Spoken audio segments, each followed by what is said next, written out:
Hey guys, thanks for joining us for this 118th episode in Season 2 of Good Questions with Cameron Dole. Special guests on this episode include actress Marguerite Moreau, has a new movie Monuments, which is available tomorrow, August 3rd. We'll also visit with actor Cody Christian, has a new movie Notorious Nick that will be available this Friday, August 6th. We also visit with actress and author now, Elisa Donovan, has a new memoir available, Wake Me When You Leave. And we'll also visit with country music singer-songwriter Arthur Stulien, has a new single, She'll Be Gone. Of course, if you would, please take the time to subscribe, comment, leave some feedback, check out the shop, and share with your friends. Now, did you have that familiar sinking feeling last night that Monday was right around the corner? Well, a new poll found close to 1 in 4 people feel that way most weeks. 11% of us dread Mondays every single week, and another 12% said more often than not, so that's 23% total. Now, not everyone hates Mondays, though. 26% of Americans say they never have a sinking feeling as their weekend draws to a close. And another 24% don't work or go to school right now, so half of us couldn't care less that it's Monday. Got a brand new movie that's going to be on VOD and digital coming up tomorrow called Monuments. We've got Marguerite Moreau with us today. And first off, Marguerite, appreciate you taking some time to be on the show. I love talking to you. I had a really good time the last time I was in Oklahoma. Now, Marguerite, tell us the indie dramedy is what is described as Monuments. Tell our listeners a little bit about the new movie available tomorrow. Well, it's sort of like a Coen Brothers movie and a Wes Anderson movie had a little baby movie called Monuments because it's wacky and quirky and like this wonderful magical road trip that has a little bit of a tender heartstring pulls. It's a rollicking good time, and in the process, you get to do a little work, maybe processing some of like all this stuff we've been going through with COVID. And for you, was this done pre-COVID or during the pandemic times that you guys worked on it? We were pre-pandemic. And how different does the landscape look as far as releases now? We've got the VOD coming up tomorrow and on digital as well. How much different does movie release day look these days? Oh, I mean, with streaming, everything is we have a little bit more choice as viewers, which is nice. But we don't get to go to the theater as much yet. And luckily, with holding back some releases due to the pandemic, Monuments was still able to do theatrical a couple months ago before we did our streaming release. So, I feel like this movie actually it's coming out at a better time because people are going through a lot more. And it is a comedy, so it sort of is like, oh, okay, I'm at the end of a very heavy day. There's just heavy things going on. I just want to laugh. Oh, and it has some meaning, and it's nice, and it can maybe make me cry a little bit. I don't know, That's good. Now, Marguerite, tell us a little bit about your character and finding that role for you personally as well. Oh, well, an actor always likes to work, so when a role comes across the desk, I get excited. First off. But my character, Laura, is sort of helping our hero, Ted, who is lost and stuck. And he kind of goes on like a hero's journey throughout the film. And she shows up to sort of, nudge him along. The caveat is that she dies very tragically right at the beginning. So most of the movie dead. But also very much more alive. So I really like to play her because she sort of taught me that sometimes we don't give ourselves as much permission as, from beyond the grave. I could make choices playing the character of Flora that were much more wild, and she didn't have to behave or do other things that she thought she had to do during life. So I appreciated thinking about that and thinking, like, where can I be living a little more in my own life? And for you, Marguerite, what has this last year maybe taught you most about yourself? I mean, we've all had that time to kind of look inwardly. What have you found about yourself? Oh my gosh, slow down. I think I was shocked when I learned how chill you have to be to actually learn how to play the guitar.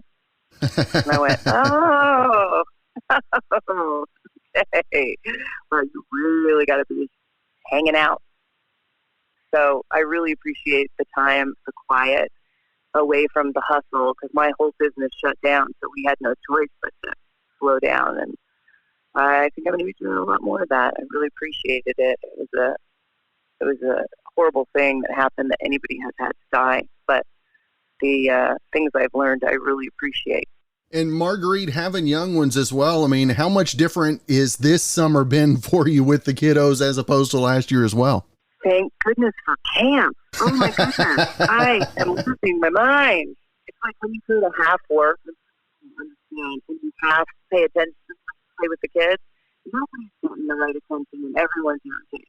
So I really feel thankful for the support of the community. That's right, isn't it?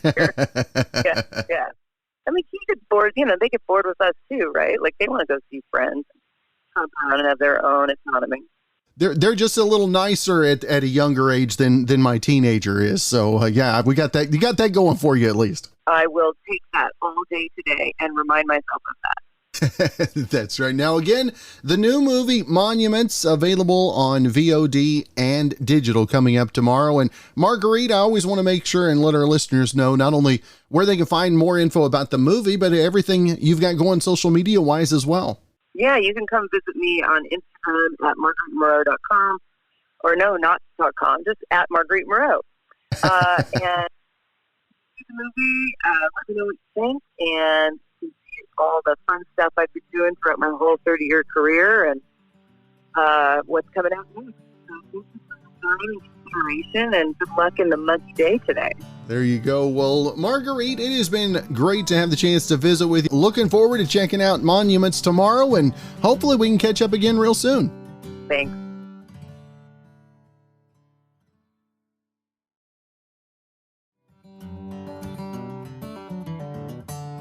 Now, you've probably driven through an area that's so dense with fast food joints that there are multiple locations of the same place within a few miles. A new study looked at the regions of the country that have the most fast food establishments per capita, and generally speaking, the South and Middle America have the most, while New England and the West have the least. The state with the most is Alabama. They have 6.3 fast food places per 10,000 residents. Nebraska has the second most, followed by West Virginia, Oklahoma, and Tennessee. Now, the state with the fewest is Vermont, with just 1.9 per 10,000 people. New Jersey had the second fewest, followed by New York, Mississippi, and Connecticut. Subway is the most common, followed by McDonald's and then Burger King. And according to Gallup, 80% of Americans eat fast food at least once a month. We're going to have a couple of guests talking about this movie coming out this Friday. It's called Notorious Nick. We've got Cody Christian with us. And first off, Cody, I appreciate you taking some time to be on the show. Absolutely. Thank you so much for having me. Now, Cody, folks know you from Pretty Little Liars, Teen Wolf, and all that, but getting geared up for Notorious Nick, I mean, what did your workout regimen have to look like taking on the role of Nick Newell, if you will? I was definitely ramped up. The intensity was there. Definitely started incorporating the training style and elements of, just fighters in general. Started going through different styles of fighting. With Nick, he fights southpaw, so I had to switch up my stance. Learn how to feel comfortable with that. And on top of it as well, physical aspect. For those that don't know, Nick Newell is a fighter, born with a congenital amputation. So he's missing his left arm, essentially. He has up until the left elbow and nothing after that. So incorporating that into the training as well was very important, just to start wrapping my head around and understanding the physical aspect of the storytelling in order to make it truthful and as authentic as possible. And I know that you've had an interest in sports and being athletic as well. Did MMA, was that ever something that was on your radar as well, of interest? It's crazy. Yeah, I've been an MMA fan. I've trained in it in the past, trained heavily in jiu-jitsu, fell in love with it. So I was definitely well-versed. And it's funny, being a fighter, I don't know, I think it might be a common thread, but it was something that I definitely was interested in, wanted to kind of pursue it. At a very, very early age, knew that I wasn't willing to make that commitment. But yeah, to be able to dip my toe into this world, to get in the headspace of a fighter, and kind of learn the ins and outs, it was just really one of a kind experience. Now, what was the biggest challenge taking on the role of Nick? I mean, I'm sure did you have some time with Nick also to kind of pick his brain and learn a little bit more about him on the inside as well? So I never got the opportunity to meet with him in person. I relied heavily on one of our producers named Mark S. Allen. Spent a lot of time with Nick, his family, at his gym in his hometown, probably for about 2 years in the pre-production phase while this, film was, in the process of being made, essentially. So I relied very heavily on his information. Any questions that I had about Nick, his life, his journey, his thoughts, I kind of relied very heavily on our producer that was there and lucky enough to kind of soak up all this information. Now, Cody, what was the hardest part of the role for you to take on? What was the trickiest part of the role, if you will? There were a couple elements. I think the biggest thing for me and the most important, right, was being as truthful as I could, right, to Nick's story. One of my main priorities was making a film that he was going to be proud to watch and to share with his family and his friends. So that was priority number one for me. Also, the disability is a huge thing, and having the opportunity to portray, a character with a disability, I kind of understood the weight and the magnitude of that and the community that would be watching it. So I really, again, just kind of put all my effort, focus, energy into, making it as real as possible. There's a lot of people that I think could benefit from watching this film, with disabilities, without, it's an inspiring story to begin with. So that was really important for me, just thinking about the audience and how they were going to consume this film and the message. And Cody, as you take on a role, how long does it take after the shooting is done for you to actually step out of the skin of that character? Or did you like carrying the role of Nick as you went out in public? Was that a kind of a cool thing for you as well? So what I used to do actually is, while I was filming and leading up to the film, I pretty much removed my left arm with everything that I was doing. So I'd wear long sleeves and I'd wear big baggy hoodies and I'd tuck my arm into the hoodie, tie a knot, and I'd pretty much just go throughout my day, and learn how to overcome the simplest things, with one arm. And that's, I think, an interesting concept that I had to learn, was that, for someone like Nick, who was born with the disability, he has nothing to compare it to. So the way we perceive it as, it's a challenge, and it's difficult for him to do the things that, are considered normal for us, or maybe something that we take for granted.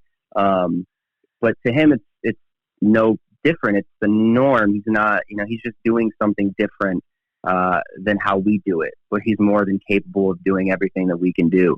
So that was something that I kind of, learned throughout the process. It's more about us putting limitations, our perception of what those that are disabled can and cannot do.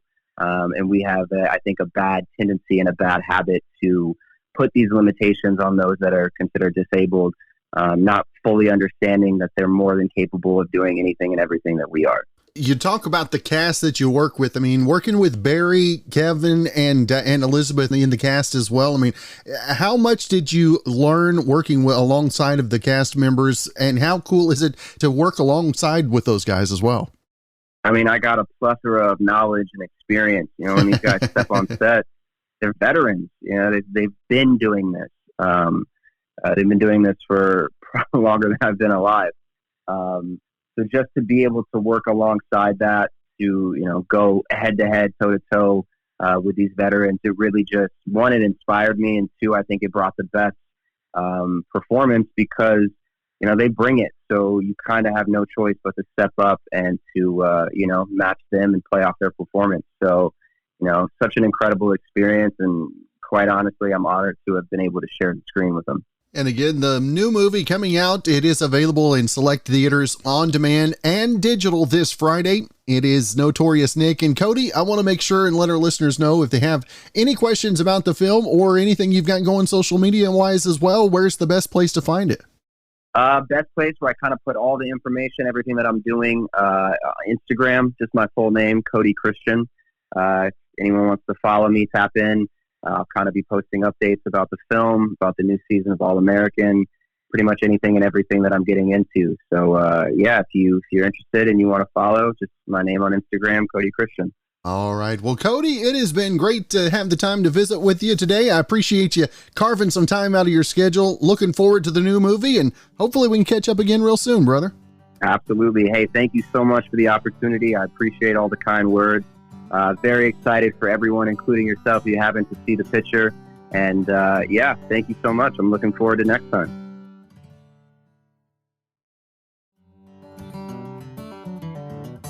So it's a new month, and for a lot of you kids, it's back to school time. Well, here are other things that we can look forward to in the month of August. So many new TV shows to watch this month. Reservation Dogs starts August 9th on Hulu.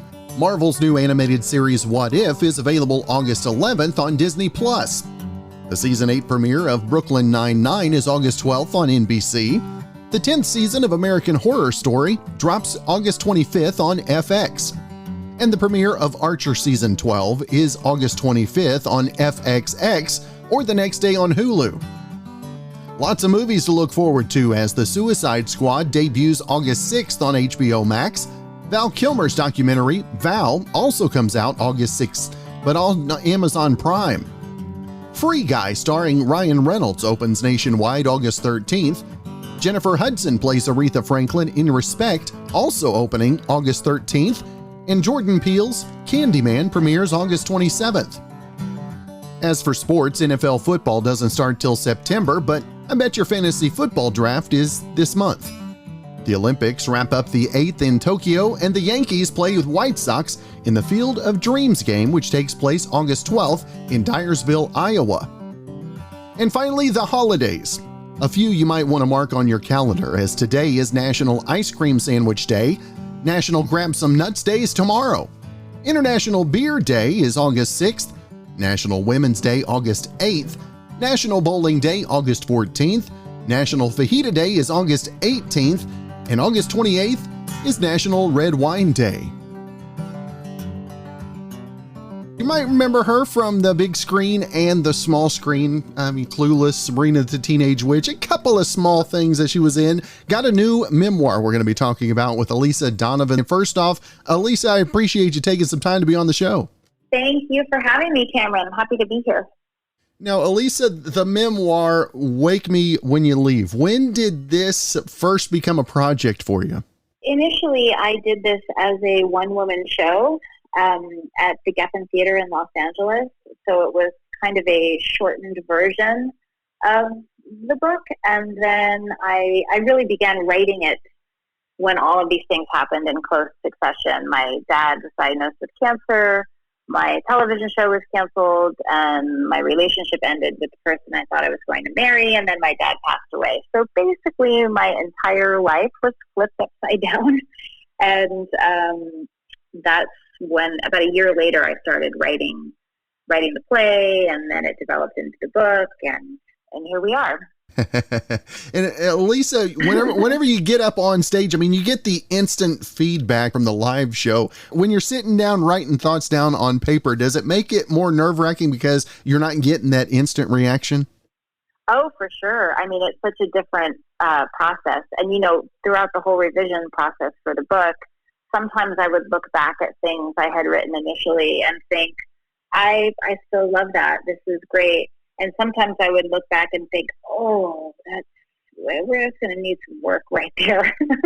So, that's what a great editor is for. And I had a phenomenal editor who was so really attuned to the book and the message and the language that I was speaking. And she was really, really helpful in giving me that feedback of saying, this part's wonderful, beautiful, don't change it. And this part, we need a little more here, a little less there. So it's kind of a different form of feedback, and it's not immediate. Now, how is the difference in feedback between, say, director and editor? I mean, which one is easier to take the feedback from? That's interesting. Well, I think as actors, it's vital that we don't take things personally when a director is giving us direction, but it's hard sometimes. But with the book, I felt initially equally as kind of protective of it, but I really knew that my editor in particular that she really believed in the book, and her first notes were I agreed with, and I felt like she had the same vision that I did for it. So it was helpful to me, I will say. But I think that's also when you have the luxury of a little bit of time passing. If I had written this book right after everything happened, I think I'd be a little more precious with it, and it might be a little tougher to take feedback. Right. But really, it's vital. It's important. It's really vital to have outside ears and eyes. And the writing process, what was the hardest part of it? Did you find any cures for writer's block in the process? Oh, that is such a tricky one. It's like you can't give it too much weight when you're feeling like you're blocked, but at the same time, you gotta move through it. So it's this kind of little dance of not psyching yourself out. Really, what I ultimately found is that just some people feel that they just have to sit in front of the computer or their paper, or however they do it, and just spend a certain amount of time. That was sometimes helpful, regardless of what you get down on the page. But that was somewhat helpful to me at times. But really, it was more that I had to be clear about what the story was that I was trying to tell. And so for me, it was more about being willing to be honest about what I had gone through, even if it wasn't pretty, even if it was icky. And that's really the thing. So kind of taking away those censors, because I often felt like in the case of this book that it was, if I felt blocked, it was because I just didn't really want to quite tell the truth. Like maybe I would like it to be a little bit rosier than it was, But then the real, what people connect to, and I think what moves people is when we are truthful in those moments, because those are the things that we feel like we're never going to get through. I remember feeling like this is so difficult and so dark that if I acknowledge it too much, I'll just simply never recover. And the irony is that I learned that you actually have to go through the dark bits in order to heal and recover and come to the other side. So I feel that it's a really hopeful book, and it's optimistic, and so I hope that people can use it as that kind of a tool. And also humor.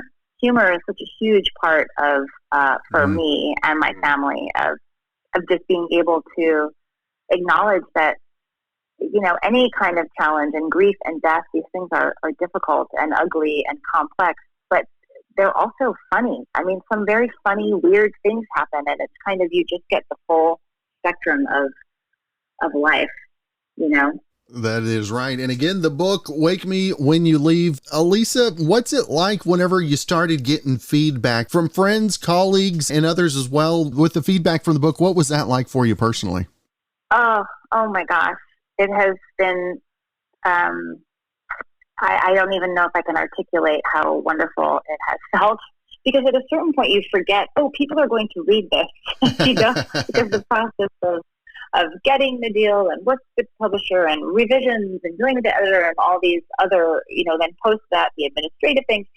And so to now have people giving me their feedback, it's so fulfilling and it's so rewarding, and it feels amazing, because my biggest goal in writing this was that I wanted to help people and give people a sense of support and hope.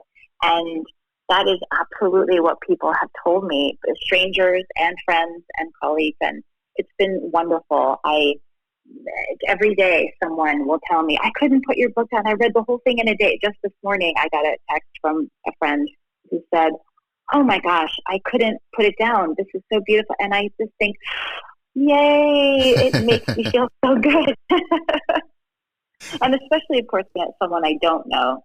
That's particularly fulfilling to me, because they don't have any vested interest in making me feel good, So it's really nice.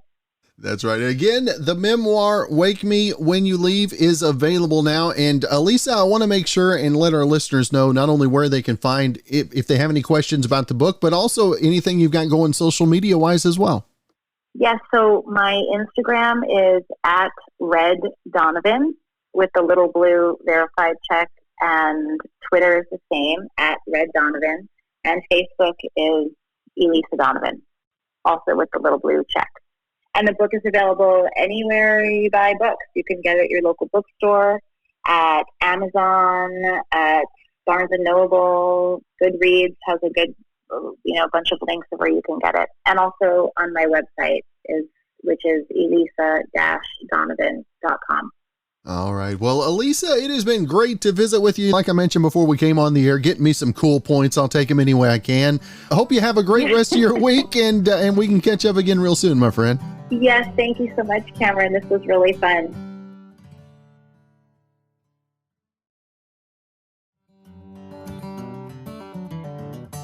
Movies always make baths seem so relaxing, but unless you've got a huge tub or you're 5'0", are baths really that great? A new survey found Americans now find showers more relaxing than baths. 41% said they prefer showers, 32% said baths, 7% said neither are relaxing, and 20% weren't sure or said that they were equally good. And women were much more likely than men to say that baths are relaxing. Our final guest on the show today, a Norwegian country artist, and I can't say that this is our first Norwegian artist either, so I'm excited to have another Norwegian country artist with us today, Arthur Stulien. And first off, Arthur, it's great to meet you, brother. Yeah, you too. Thanks for having me. Now tell us, Norway country music, where's the tie? I always wondered about that. Yeah, I don't know. I think a lot of people may think that country music is an American thing, but I think it's worldwide. It's a language spoken all over the world. The sound of country music, and for me personally, it's been. I was raised on country music. My dad was a big fan of Alan Jackson. I've said this in some other interviews that when we were working on the farm, we had this old Alan Jackson cassette we were listening to, and after a while we switched it out for a CD, and that was a big thing. And my guitar tutor, which actually now is about 20 years ago, I started playing the guitar. He was a huge Johnny Cash fan, and so a lot of the first songs I learned on my guitar was Johnny Cash songs. Especially, I played Folsom Prison and Walk the Line when I was 6 or 7 years old. I didn't have quite the low voice as Johnny Cash, obviously, but I did. I managed to at least play them on my guitar, because I wasn't singing so much when I was growing up. That came later, but yeah, country music has been a huge part of my upbringing, and it's a huge part of my life right now, obviously. And yeah, as I said, it's a worldwide language, and country music is for everyone, right? When did you know that you really had something? What was the moment that you knew you had to chase the dream? I don't know if I'm still there yet. Because I'm still because I'm still working. I have a job, and then music is kind of my other job. But I've known from I was 16 or 17 years that this was what I wanted to do, and this was what I wanted to yeah, as you said, chase, kind of the dream. I have a song called "This Dream I'm Chasing," which is basically about that. But I've always, even though I'm optimistic and I'm hopeful for my future as a country artist, I'm still a realist, and I know that it's a extremely tough business and an extremely tough industry. Yeah, I'm still. I won't lose hope. I will fight to the end of the day just to make this happen. Yeah, hopefully I'll get to. I'm going on a UK tour next year. I'm probably going to Nashville already this November, hopefully there's a lot of things happening that may boost that dream. Now, Norwegian Idol, how did that come about for you, and how did that solidify your dream in your heart, if you will? Well, the first I've been on Norwegian Idol a couple of times. The first time was back in 2016 when I was 20. I turned 22 that year, but I was 21. And at that time, I don't think a lot of people knew that I was out playing. Or that I was playing the guitar. I was singing. Because I had one job, I think, one gig in 2013, which was the only gig I had, and after 2016 it kind of exploded because I don't think a lot of people knew that I was doing this, and they were surprised that, oh, you're singing, what's happening?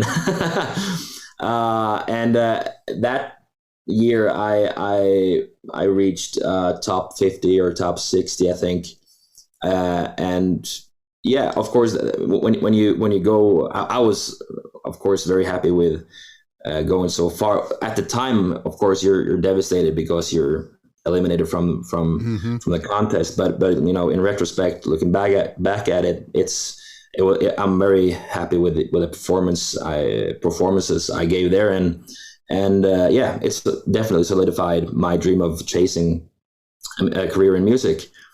And the second time was last year in 2020, even though we recorded it in 2019. I said after 2016 that I've tried it now.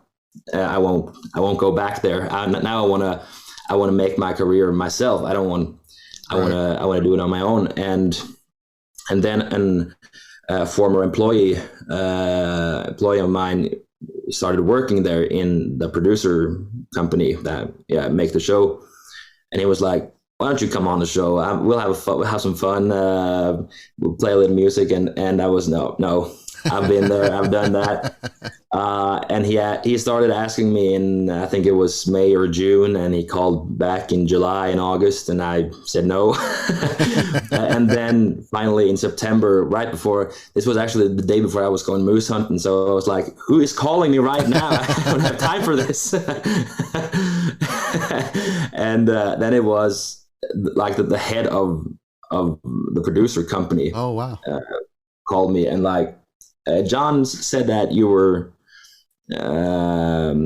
been on the show before and that you're a country artist. We want some country artists playing here.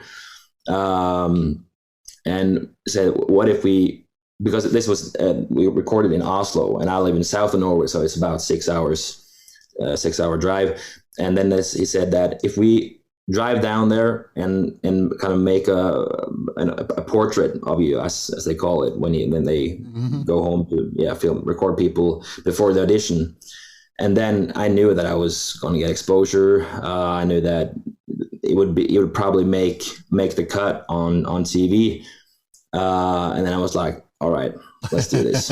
And I reached top for 30 or 40 last year. So it is as I said about 2016, it's devastating when you're eliminated, but it is a good experience to have, and it solidifies the thing I said about the industry. It is an extremely tough industry.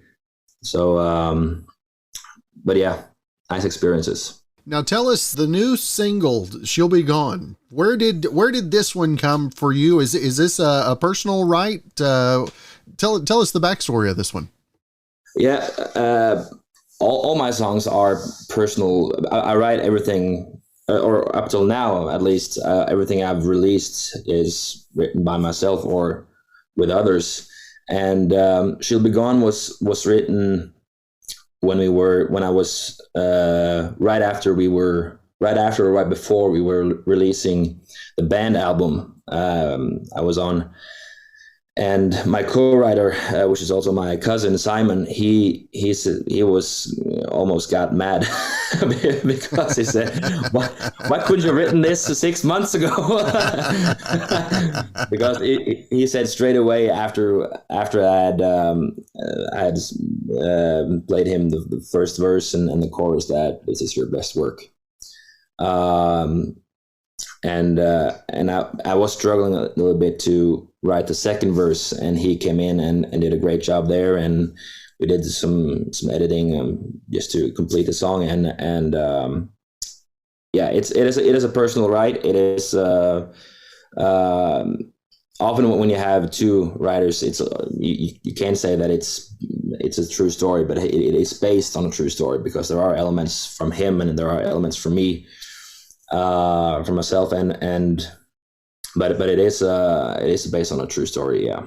Now, I know you got your guitar there with you. I love to see and hear people play. I didn't know, is that the single? Is that what you were going to play for us today? Yeah, I would. Jamie told me to get ready to play something, and so I was. Yeah, I can play "If She'll Be Gone" if you like.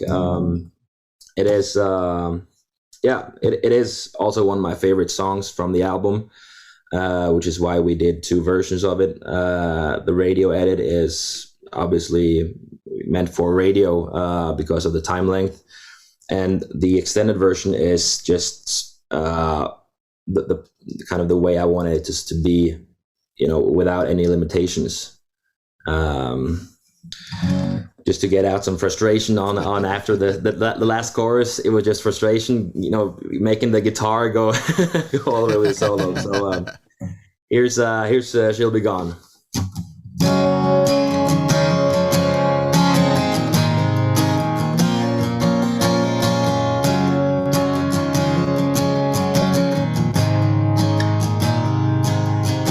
Start with not listening, even about the little things. Then you stop caring about what she tells you about her day. Take her for granted along the time you share.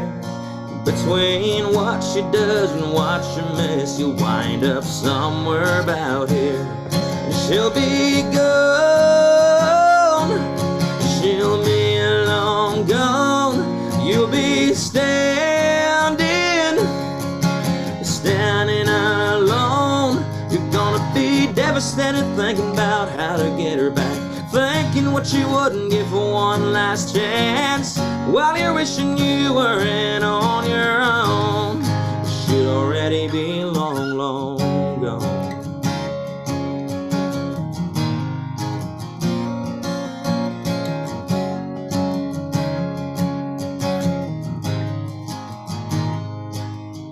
Before she leaves, you'll get chances you don't deserve.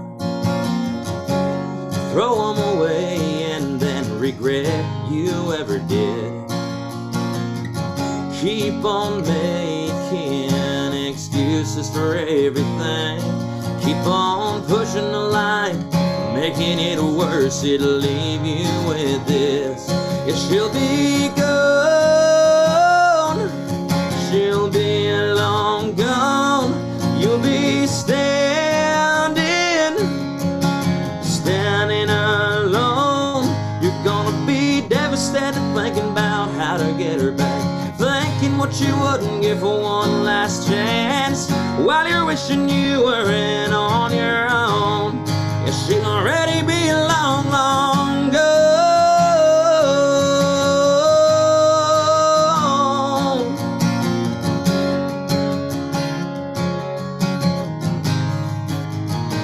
Yeah, you're gonna be devastated thinking about how to get her back, thinking what you wouldn't give for one last chance, while you're wishing you weren't on your own.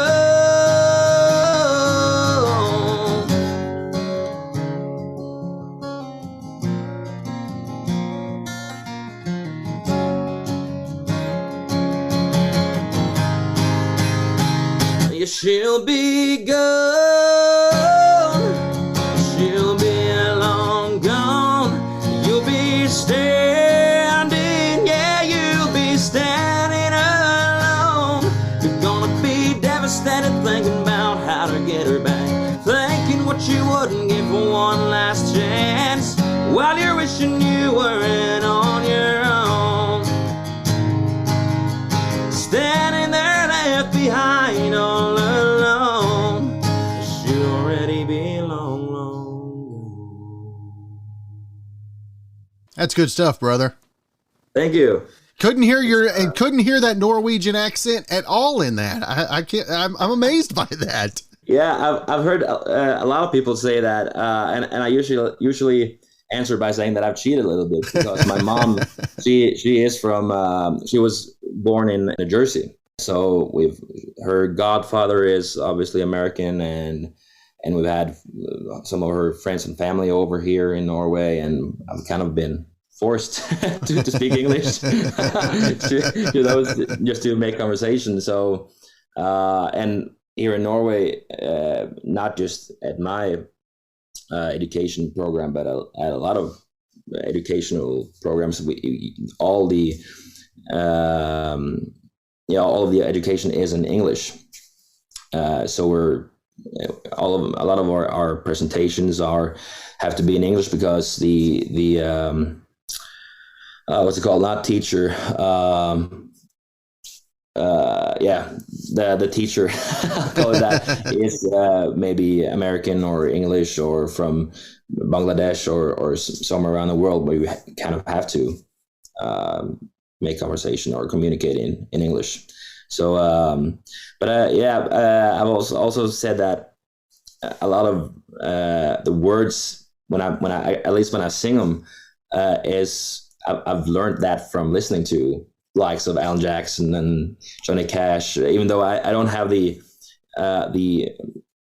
sound, H sound after W says Johnny Cash, when those kind of sounds, but like I'm a huge fan of Blake Shelton, so there was a time where I was almost impersonating him because in the way he was singing. So I learned a lot of English just listening to country music. This last year, I know it's affected the whole world. COVID, the pandemic has. And for you, musically, what has been the thing that you've really focused on extra this past year, if you will? In the beginning of 2020, I started planning this album, and the album was supposed to be released the fall of 2020.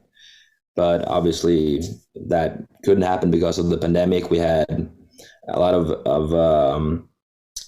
we had to postpone the production of the album. So in a way, I'm kind of thankful for that we did that, because I don't think the result would have been as good as it got, and I don't think I would have been as happy with it as I am with the album we actually released. And a lot of credit should go to my producer Vidal as well, because he did a phenomenal job on that album. But this last year you had to focus a lot of, I think many artists have kind of been what's it called, it's been more social media activity from a lot of artists, because you're either at home or the nights you were supposed to play out, you can't. Right. So you're home, and maybe you're recording a video to post the next day, or maybe you're doing a live stream with where people actually can pay to see you play.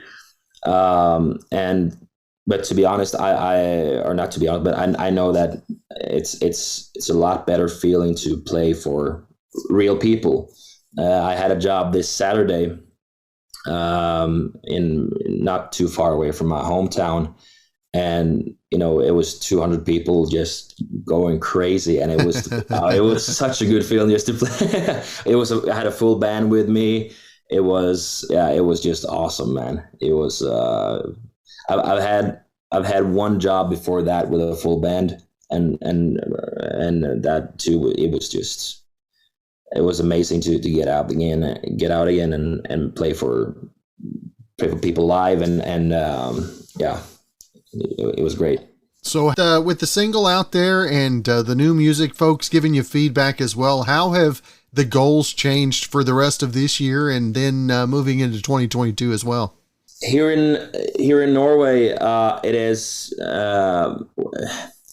It sounds cruel, almost cruel to say, but we're not very good at taking care of our own artists.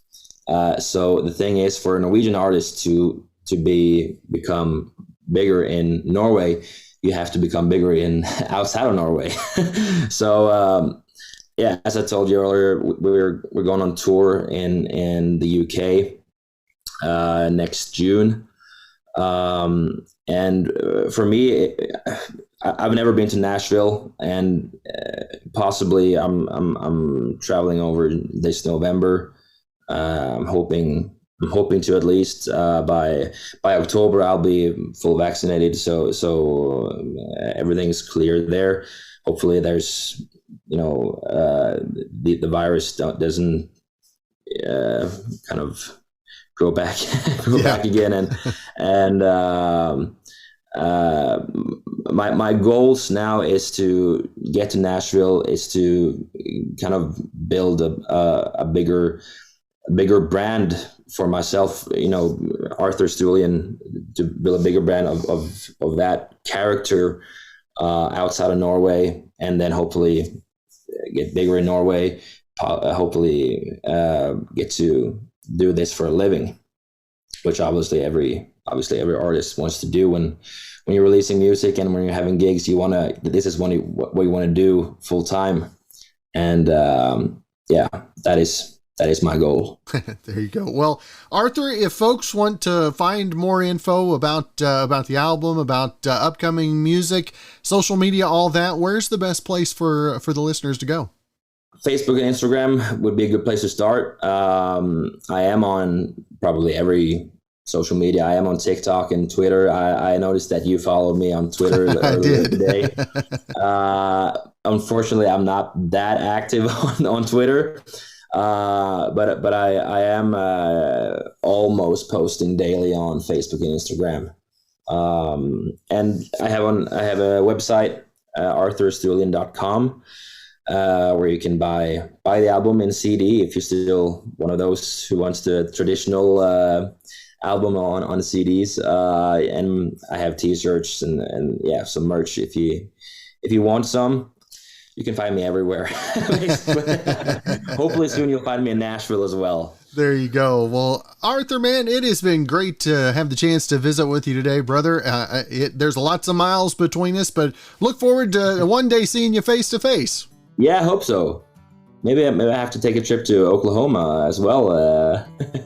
We can go meet Blake together. Yeah. That would be awesome, man. Yeah, thanks for having me, by the way. Hey, thanks again for joining us for this 118th episode in Season 2 of Good Questions with Cameron Dole. If you ever have a comment, question, anything else you'd like to know, you can hit me up on the contact page at gqwithcam.com. You can also find me on Instagram, Twitter, TikTok, and Facebook at gqwithcam. If you'd like to help out in the funding for this podcast, visit our merch store where we've got hoodies, shirts, tumblers, mugs, stickers, and more, gqwithcam.com/shop. You can also give a one-time donation at buymeacoffee.com/gqwithcam. And if you do have a special guest idea, email me gqwithcam@gmail.com. Well, thanks again to our good friend Brandon Allen coming up with our theme music. We're going to let him play us out and hope you guys have a great rest of your Monday.